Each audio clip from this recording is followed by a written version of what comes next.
വളരെ പ്രധാനപ്പെട്ട ചില കാര്യങ്ങൾ പോലീസ് ഉന്നതരുടെ ശ്രദ്ധയിൽപ്പെടുന്നതിന് വേണ്ടിയിട്ടാണ് ഇടതുപക്ഷ ജനാധിപത്യ മുന്നണിയുടെ പയ്യന്നൂർ മണ്ഡലം കമ്മിറ്റി ആലോചിച്ച് ഇങ്ങനൊരു ഡെലിഗേഷൻ ഇന്നിവിടെ വന്നത് DYSP ഉൾപ്പെടെയുള്ള പോലീസ് അധികാരികളുമായി ഞങ്ങൾക്ക് പറയാനുള്ള പങ്കുവെക്കാനുള്ള കാര്യങ്ങൾ ഒരു നിവേദനമായിട്ട് അവിടെ നൽകിയിട്ടുണ്ട്. ഞങ്ങളുടെ കാര്യങ്ങൾ വിശദമായി DYSP സംസാരിച്ചിട്ടുണ്ട്. ഉള്ള പ്രധാനപ്പെട്ട കാര്യങ്ങളെന്ന് പറയുന്നത് പയ്യന്നൂർ പൊതുവിൽ സമാധാനപരമായ രീതിയിലുള്ള ജീവിത സാഹചര്യവും രാഷ്ട്രീയ അന്തരീക്ഷവും നിലനിൽക്കുന്ന ഒരു പ്രദേശമാണ്. തെരഞ്ഞെടുപ്പ് ഘട്ടത്തിൽ ചില കാര്യങ്ങളുണ്ടായി. ഇവിടെ UDFൻ്റെ സ്ഥാനാർത്ഥി വന്നു. തെരഞ്ഞെടുപ്പ് സാധാരണഗതിയിൽ നടന്നു. പല രീതിയിലുള്ള ആരോപണങ്ങളുമായിരുന്നു വന്നു. പക്ഷേ അവരുടെ സംയമനത്തോടു കൂടിയിട്ടാണ് ഞങ്ങൾ ആ കാര്യങ്ങളെ കാണുകയും അഭിമുഖീകരിക്കുകയും തെരഞ്ഞെടുപ്പ് പ്രവർത്തനങ്ങൾ പൂർത്തീകരിക്കുകയും ചെയ്തു. ഏതെങ്കിലും നിലയിൽ ഒരനിഷ്ട സംഭവം പയ്യന്നൂരിൽ തെരഞ്ഞെടുപ്പുമായി ബന്ധപ്പെട്ടുകൊണ്ട് ഉണ്ടായിട്ടില്ല. സാഹചര്യങ്ങൾ ഇഷ്ടംപോലെ ഉണ്ടായിരുന്നു. വലിയ നിലയിൽ ഇടപെട്ടുകൊണ്ട് സമാധാനപരമായി കാര്യങ്ങൾ മുന്നോട്ടേക്ക് പോകണം എന്നുള്ള കാഴ്ചപ്പാടാണ് ഞങ്ങൾ മുന്നോട്ടേക്ക് വെച്ചത്. അതെല്ലാവർക്കും ബോധ്യമുണ്ട്. അതെന്തോ ഞങ്ങൾ അടിച്ചമർത്തുന്നവരാണ്, അക്രമികളാണ്, മറ്റതാണ്, അങ്ങനെയൊക്കെയുള്ള ആരോപണങ്ങളാണല്ലോ ഉന്നയിക്കാറ്. ഒരാളുടെ ദേഹത്ത് ഒരു തരി മണ്ണ് പയ്യന്നൂരിൽ ഇതുവരെ വീണിട്ടില്ല. ഈ ഒരു പശ്ചാത്തലത്തിൽ നിന്നുള്ളത് നിങ്ങൾക്കെല്ലാവർക്കും നന്നായിട്ട് അറിയുന്നൊരു കാര്യമാണ്. മാധ്യമപ്രവർത്തകർക്കും നാട്ടുകാർക്കും ഉള്ളൊരു പ്രശ്നം എന്താണെന്ന് പറഞ്ഞാൽ, കഴിഞ്ഞ ജനുവരി 26-ന് വെള്ളൂരിൽ ഒരാളുടെ 18 വർഷം പഴക്കമുള്ളൊരു ബൈക്ക് കത്തിച്ചു. ആളെന്ന് പറയുന്നത് നിലവിൽ MLA ആയിരിക്കുന്ന ആളുടെ ഇടങ്കയും വലങ്കയും എല്ലാമായിട്ട് നടന്നിട്ടുള്ള ഒരാളാണ്. പരസ്യമായി ഇടതുപക്ഷ ജനാധിപത്യ മുന്നണി സ്ഥാനാർത്ഥി കള്ളനാണ് എന്ന് പൊതുസ്വീകരണ കേന്ദ്രങ്ങൾ നാട്ടുകാരെ നോക്കി അലറി വിളിക്കുകയും സംഘർഷ അന്തരീക്ഷം ഏതെങ്കിലും നിലക്ക് ആളുകളിൽ നിന്ന് അടിവാങ്ങി കൂട്ടിയിട്ട് ഒരു തെരഞ്ഞെടുപ്പിനെ അലങ്കോലപ്പെടുത്തുക എന്നുള്ള നിലയിൽ കാര്യങ്ങൾ ചെയ്തിട്ടുള്ള ഒരാളും. അത് വേറൊരു വിഷയമാണ്. ആ വിഷയം ഞങ്ങൾ ഉപേക്ഷിക്കുന്നില്ല. ഭാവിയിലും ആ കാര്യങ്ങളൊക്കെ പരിഗണിക്കേണ്ടി വരുന്ന ഒന്നാണ് എന്നുള്ളത് ഇവിടെ കാണാതിരിക്കാൻ വേണ്ടി പറ്റും. അയാളുടെ 18 വർഷം പഴക്കമുള്ളൊരു ബൈക്ക് അയാൾ നിർത്തിയിട്ടിരിക്കുന്നത്, അത് ഉപയോഗിക്കാറൊന്നുമില്ല. ആ ബൈക്ക് ഒരു 50 മീറ്ററിലധികം അപ്പുറത്തേക്ക് രാത്രി ഉരുട്ടിക്കൊണ്ടുപോയി അവിടെ വെച്ചിട്ടാണ് അതിന് തീ കൊടുത്തത്. പരമാവധി CCTVയിൽ നിന്നും പെടാതിരിക്കുന്നതിനുള്ള ജാഗ്രതയോടുകൂടി, കാരണം അതിന് പറ്റുന്ന ചില ഗവൺമെൻറ് സർവീസിൽ നിന്നൊക്കെ റിട്ടയർ ചെയ്തിട്ടുള്ള നല്ല വിവരവും കാര്യപ്രാപ്തിയൊക്കെയുള്ള ആളുകളൊക്കെ ഇതിൻ്റെ പിന്നിലുണ്ട് എന്നുള്ളത് നിങ്ങൾ അന്വേഷിച്ചാൽ മനസ്സിലാവുന്നൊരു കാര്യമാണ്. ഞങ്ങൾക്ക് അന്വേഷിച്ചപ്പോൾ മനസ്സിലായിട്ടുള്ളത്. ആളെ വേറൊന്നും ഇപ്പോൾ ഞാൻ പറയുന്നില്ല. ഞങ്ങളാരും അറിയാത്തത് കൊണ്ടല്ല പറയാത്തത്, ഞങ്ങളാരും ആ പേര് നിങ്ങൾ പറയും. പക്ഷേ ആ വണ്ടി കത്തിച്ചു. വണ്ടി കത്തിച്ചതിനെക്കുറിച്ച് അന്ന് തന്നെ LDF എന്ന നിലക്ക് തെരഞ്ഞെടുപ്പ് കമ്മിറ്റിയുടെ കൺവീനറായിട്ടുള്ള സ്കൗട്ടി സന്തോഷ് ഉൾപ്പെടെയുള്ളവർ, LDFൻ്റെ നേതാക്കന്മാരെല്ലാം മാധ്യമങ്ങളോട് പറഞ്ഞിട്ടുള്ളത് ബൈക്ക് കത്തിച്ചവരാരായാലും അവരെ കണ്ടെത്തുന്നതിന് പോലീസ് നടപടികൾ സ്വീകരിക്കണം എന്നുള്ളതാണ്. പക്ഷേ ജനുവരി 26 കഴിഞ്ഞിട്ട് ഇത്രയും കാലമായി ഒരു നടപടിയും ഇതുവരെ ഉണ്ടായില്ല എന്നുള്ളത് ആശങ്കയുണ്ടാക്കുന്ന ഒരു കാര്യമാണ്. എന്തുകൊണ്ടെന്ന് പറഞ്ഞാൽ, ഇവിടെ ഇപ്പോൾ ജയിച്ചിട്ട് MLA ആയിട്ടുള്ള ആൾ തെരഞ്ഞെടുപ്പ് ഘട്ടത്തിലാണ് ഈ പോലീസ് സ്റ്റേഷനിൽ, അദ്ദേഹം ആദ്യമായിട്ട് പോലീസ് സ്റ്റേഷൻ കണ്ടത് അങ്ങനെയാണ്. അദ്ദേഹത്തിന് ഇതൊന്നും വലിയ പരിചയമുള്ളൊരു സംഗതിയല്ല. അദ്ദേഹം ഇവിടെ വന്നു പോലീസ് സ്റ്റേഷൻ്റെ ഉള്ളിൽ കയറി, എന്നിട്ട് പുറത്തേക്ക് ഇറങ്ങി. ഇതുപോലെ മാധ്യമപ്രവർത്തകരെ മുൻകൂട്ടി അറിയിച്ച് എല്ലായിടങ്ങളിൽ നിന്നുള്ള ആളുകളൊക്കെ വിളിച്ചു വരുന്നു. അദ്ദേഹം പറഞ്ഞത് പിണറായി വിജയൻ്റെ പോലീസാണ്, ഈ ബൈക്ക് കത്തിച്ചവരെയൊന്നും കണ്ടുപിടിക്കാൻ പോലീസ് സന്നദ്ധമാവില്ല, അക്രമികൾക്ക് കൂട്ടുനിൽക്കുന്നതാണ് പോലീസിൻ്റെ നിലപാട് എന്നൊക്കെ ഉള്ള നിലയിൽ ഇവിടെ പ്രചരണം നടത്തി. കേരളം മുഴുവനും ആ പ്രചരണം നല്ല നിലയിൽ. അതിനു മുമ്പ് ഇയാളുടെ തെരഞ്ഞെടുപ്പ് കമ്മിറ്റി ഓഫീസ് കെട്ടാൻ വിടുന്നില്ല എന്ന് പറഞ്ഞിട്ടുള്ള വലിയ പ്രചാരവേദന. അവരൊന്നും തെരഞ്ഞെടുപ്പ് കമ്മിറ്റി ഓഫീസ് പ്രവർത്തിക്കണ്ടോ എന്നുള്ളത് അവരുടെ കാര്യമാണ്, ഞങ്ങൾക്ക് ബാധിക്കുന്നൊരു കാര്യമല്ല. തെരഞ്ഞെടുപ്പ് കമ്മിറ്റി ഓഫീസ് പ്രവർത്തിച്ചാൽ ഞങ്ങൾക്കെന്താ കുഴപ്പം? ഇവരെവിടെ കിട്ടുന്നതെന്നുള്ളത് ഞങ്ങൾക്കായിരിക്കും മതി. പക്ഷേ പ്രചരണം നടന്നു, ഞങ്ങളെന്തോ വലിയ തടസ്സമുണ്ടാക്കി എന്നുള്ളത്. ഈ സംഭവങ്ങളൊന്നും പോലീസിൻ്റെ ഭാഗത്തുനിന്ന് കാര്യമായിട്ടുള്ള അന്വേഷണമോ നടപടികളോ ഉണ്ടായി. അതിനിടയിലാണ് കഴിഞ്ഞ ഏപ്രിൽ 20 രാത്രി 10:49 VV കമലാക്ഷി എന്ന് പറയുന്ന വെള്ളൂർ രാമൻകുളത്തിനും ചേർന്ന് നിൽക്കുന്ന കോൺഗ്രസ് പ്രവർത്തകയായിട്ടുള്ള ഒരാളുടെ വീടിന് നേരെ സ്ഫോടക വസ്തു എറിഞ്ഞു എന്നുള്ള നിലയിലുള്ള വാർത്തകളൊക്കെ പുറത്തു രാത്രി 10:50 ബ്രേക്കിംഗ് ന്യൂസ് വന്നു. കേരളം മുഴുവനും വലിയൊരു ഇതായി.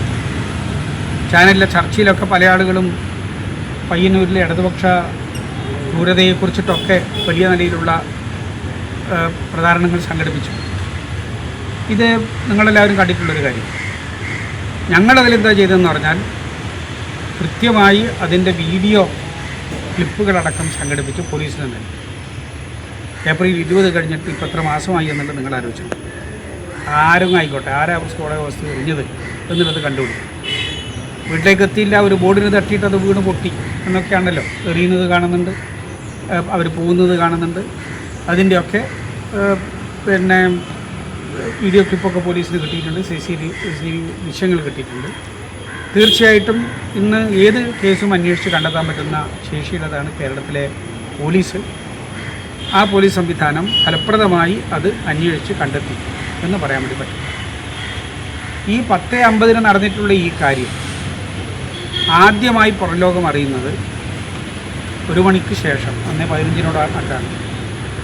ഇപ്പോൾ ജയിച്ചു വന്നിട്ടുള്ള ആൾ അദ്ദേഹത്തിൻ്റെ ഫേസ്ബുക്ക് പോസ്റ്റിലാണ് ഇങ്ങനൊരു സംഭവം നടന്നിട്ടുണ്ട് എന്നുള്ളത് പുറത്തേക്ക് വരും.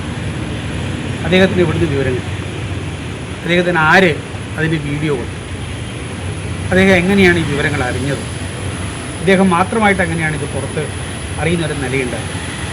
അദ്ദേഹത്തെക്കുറിച്ചിട്ട് നിങ്ങൾക്കെല്ലാവർക്കും അറിയാം. ധനരാജ് കൊല്ലപ്പെട്ട സംഭവം 24 മണിക്കൂർ കഴിഞ്ഞിട്ടും അറിയാത്ത ഒരാളാണ്. അദ്ദേഹം വീട്ടിൽ കടന്നിറങ്ങി. അദ്ദേഹത്തിന് ഇങ്ങനെ തന്നെ ഒരു കാര്യത്തിലും അദ്ദേഹം പിന്നീട് ഈ സമീപകാലത്തൊരു ഇൻ്റർവ്യൂ കൊടുത്തിട്ടുള്ളത് വളരെ അത്ഭുതത്തോടുകൂടി ഞാൻ കണ്ടു. എൻ്റെ പേരിലൊരു കേസും ഇല്ല, ഞാനങ്ങനത്തെ പഠിക്കൊന്നും പോകുന്ന ഒരാളല്ല. പോലീസ് കേസ് വരുന്നത് ഏറ്റവും വലിയ പിന്നെന്തോ ബാക്കിയെല്ലാവരും ക്രിമിനലുകളും ഗുണ്ടകളും ഒക്കെയാണ്. ഞാൻ വളരെ സാത്വികനാണെന്ന ഹോട്ടലാണല്ലോ. അപ്പോൾ അദ്ദേഹം പറയേണ്ട കാര്യമുണ്ട്, എവിടെ നിന്നാണ് ഈ വിവരം കിട്ടുന്നത്, എങ്ങനെയാണ് ഇത് അദ്ദേഹത്തിന് മാത്രം കിട്ടുന്നത്, ആരാണ് ഫീഡ് ചെയ്ത് കൊടുക്കുന്നത്, ആരാണ് ഈ നാടകം രൂപപ്പെടുത്തി ഇങ്ങനൊരു കാര്യത്തിലേക്ക് എത്തിക്കുന്നത്, തീർച്ചയായിട്ടും അറിയേണ്ട ഒരു കാര്യമാണ്. അതുകൊണ്ട് തന്നെ ഞങ്ങൾ ആവശ്യപ്പെടുന്നത് പോലീസ് ഇത് കൃത്യമായിട്ട് അന്വേഷിക്കും. മൂന്നാമത്തെ സംഭവം എന്ന് പറയുന്നത് ഏപ്രിൽ 1-ാം തീയതിയാണ്. CPM-ൻ്റെ പ്രവർത്തകനും LDF-ൻ്റെ ബൂത്ത് കൺവീനറുമായിട്ടുള്ള കർഷക സംഘത്തിൻ്റെ ഏരിയ കമ്മിറ്റി അംഗമായിട്ടുള്ള VK കൃഷ്ണൻ്റെ വീട്ടുമുറ്റത്ത്, അയാൾ നല്ല പച്ചക്കറി കൃഷിക്കാരനാണ്, വീട്ടിലെ പച്ചക്കറികളൊക്കെ അദ്ദേഹം കൃഷി ചെയ്യുന്ന ഒരാളാണ്. അവിടെ അത് വ്യാപകമായിട്ട് നശിപ്പിക്കുന്ന ഒരു നിലയിൽ ഞങ്ങളൊക്കെ പോയി നോക്കിയിട്ടുണ്ട്. അപ്പോൾ ഞങ്ങളന്നും പോലീസോട് പറഞ്ഞു ഇത് ആരാണ് ചെയ്തതെന്നുള്ളത് കണ്ടത്. ആ കേസിനെ ദുർബലപ്പെടുത്തുന്നതിന് ചില കൃത്രിമമായിട്ടുള്ള കാര്യങ്ങൾ ഉണ്ടാക്കി പ്രചരിപ്പിച്ചു. അയാളുടെ ഏതോ ബന്ധു, അയാൾക്ക് അങ്ങനെ കുറച്ച് പ്രശ്നങ്ങളുണ്ട്, അയാളെ അവൻ്റെ ചെയ്തതാണ്. പക്ഷേ ഞങ്ങൾ വസ്തുതാപരമായിട്ട് അന്വേഷിച്ചപ്പോൾ അത് ബോധപൂർവമായിട്ട് തന്നെ ചിലർ ഉണ്ടാക്കിയിട്ടുള്ളൊരു കാര്യമാണ്. VK കൃഷ്ണൻ്റെ വീടിന് മുമ്പിൽ ഈ അക്രമം നടത്തി ആ കുടുംബത്തെ ഭീതിപ്പെടുത്തുക എന്നുള്ളത് തന്നെയാണ്, കൃഷ്ണനെ നിർവീര്യമാക്കുക തെരഞ്ഞെടുപ്പ് രംഗത്ത് എന്നുള്ളത് തന്നെയാണ് ഉദ്ദേശിച്ചത്. കാരണം നിലവിൽ ജയിച്ചു വന്നിട്ടുള്ള ആളുടെ വീട്ടിന് തൊട്ടുള്ള ആ ബൂത്ത് നിൽക്കുന്ന സ്ഥലത്താണ് VK കൃഷ്ണൻ. അതുകൊണ്ട് തന്നെയാണ് അദ്ദേഹത്തിനെതിരായിട്ട് അത്തരമൊരു കാര്യം നടന്നത് എന്നുള്ളതാണ് ഞങ്ങൾ കരുതുന്നത്. ഇതോടൊപ്പം തന്നെ വലിയ നിലയിൽ ഫേക്ക് ഐഡികളിലൂടെ വ്യാപകമായിട്ടുള്ള മനുഷ്യത്വമില്ലാത്ത വേട്ടകളാണ് നടന്നത്. ആരെയും വേട്ടയാടുന്നത്, എന്തും പറയുന്നത്, ഇതൊക്കെ പയ്യന്നൂരിൽ ഇങ്ങനെ നടക്കുന്നു. പോലീസിന് മുമ്പിൽ നിരവധിയായിട്ടുള്ള കേസുകൾ പരാതികളായിട്ട് പോയി, പക്ഷേ കാര്യമായിട്ടുള്ള നടപടികളൊന്നും ഉണ്ടാവുന്നു. ഇരകളാക്കപ്പെട്ടവർ ഇഷ്ടം പോലെയുണ്ട്, അവരുടെയൊക്കെ പ്രതികരണങ്ങൾ ഭാവിയിൽ ഉണ്ടാവുമെന്നുള്ളതും സംശയമില്ലാത്തൊരു കാര്യമാണ്. അതുകൊണ്ട് പോലീസ് ഫലപ്രദമായിട്ട് ഇടപെടണം. ഞങ്ങൾ 10 കൊല്ലം ഭരണകക്ഷിയായിട്ടുണ്ടായിട്ടുള്ള ഒരു മുന്നണി, ഞങ്ങൾ ഈ പോലീസ് സ്റ്റേഷനിൽ ഒരനാവശ്യ കാര്യത്തിലും ഇതുവരെ ഇടപെടണം. തെറ്റായിട്ടുള്ള ഒരു കാര്യത്തിന് ഇടവന്നിട്ട് ഇരിക്കാറില്ല. ഇനിയിപ്പോൾ പല ആളുകൾക്ക് സീറ്റൊന്നും ഉണ്ടാക്കിയിട്ടുണ്ടെന്നാണ് മനസ്സിലാവുന്നത്. അയക്കാമെന്ന് ഞാൻ പറയുന്നില്ല. ഇവിടെ എല്ലാവരും സ്ഥിരമായിട്ട് പിന്നെ വന്ന് ഓരോ ദിവസവും ഇതൊക്കെയാണ് ഇവിടെ നടക്കുന്നത് എന്നൊക്കെ അന്വേഷിച്ച് പോകുന്ന ഭരണകക്ഷി നേതൃത്വങ്ങളൊക്കെ പയ്യന്നൂർ കാണാനുണ്ട്. ഏതായാലും ഞങ്ങൾക്ക് ആ പണി ഉണ്ടായിരുന്നില്ല, അന്നുമില്ല ഇന്നുമില്ല. പക്ഷേ ഇപ്പോൾ നീതിയും ജനാധിപത്യപരമായ രീതിയിൽ കാര്യങ്ങൾ ഇവിടെ നടപ്പിലാവണം എന്നുള്ള നിർബന്ധം ഞങ്ങൾക്കുണ്ട്. പയ്യന്നൂർ എന്ന് പറയുന്നത് ഇടതുപക്ഷത്തിൻ്റെ ഏറ്റവും ശക്തിയുള്ള കേന്ദ്രമാണ്. തെരഞ്ഞെടുപ്പ് തോറ്റതുകൊണ്ടൊന്നും ഞങ്ങളുടെ ആരോഗ്യത്തിനൊരു വലിയ ക്ഷീണമൊന്നും സംഭവിക്കില്ല എന്നുള്ളത് എല്ലാവർക്കും അറിയാം, നാടിന് നന്നായിട്ടറിയാം. അതുകൊണ്ട് ഗുണപരമായ നിലയിലുള്ള നാടിൽ സമാധാനം സംരക്ഷിക്കുന്നതിന് ഗുണകരമാവുന്ന രീതിയിലുള്ള പോലീസിൻ്റെ നടപടി ഉണ്ടാകുന്നില്ലെങ്കിൽ കൂടുതൽ ശക്തമായിട്ടുള്ള പ്രതികരണത്തിലേക്ക് ഇടതുപക്ഷ ജനാധിപത്യ മുന്നണിക്ക് പോകേണ്ടി വരും. ആ നിലയിലാണ് വളരെ അന്തസ്സോടുകൂടി ജനാധിപത്യപരമായി ഇന്ന് പോലീസ് അധികാരികളെ ഈ കാര്യങ്ങൾ ധരിപ്പിച്ചിട്ടുള്ളത്. അത് ഗൗരവത്തിൽ തന്നെ പോലീസ് എടുക്കുമെന്നുള്ളതാണ് DYSP ഉൾപ്പെടെയുള്ള പോലീസ് ഉദ്യോഗസ്ഥന്മാർ ഞങ്ങൾക്ക് നൽകിയിട്ടുള്ള വാർത്ത.